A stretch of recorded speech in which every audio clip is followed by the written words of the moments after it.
The Saga of Erik the Viking by Terry Jones. Erik and the Storm. This is the tale of a Viking warrior who lived hundreds and hundreds of years ago. His name was Erik. His ship was called the Golden Dragon, and its figurehead was a fierce monster carved out of wood and covered with gold leaf. One day, Erik said to his wife, "I must go and find the land where the sun goes at night." But his wife replied, "No one has ever been to that far country, and of those who have tried, few have ever returned." "You are right," said Erik, "but until I have sought that distant land, I shall never sleep in my bed again." So he called his son, who was 15 years old, and told him he must guard their home by day and night. Then he took his sword, which was called Blue Blade, stepped on board the Golden Dragon, and sailed off towards the setting sun.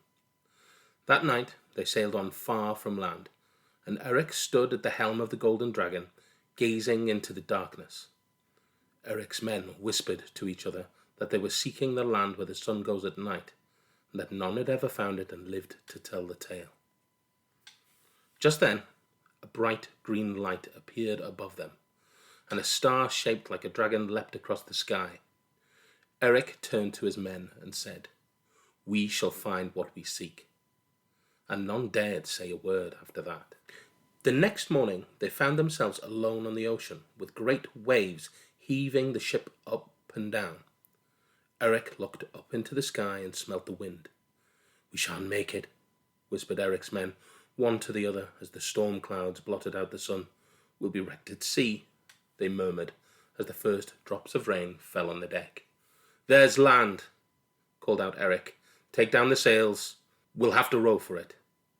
They leant on their oars as the rain began to pour down on them, and the speck of land on the horizon got bigger as the skies got darker and the sea grew rougher.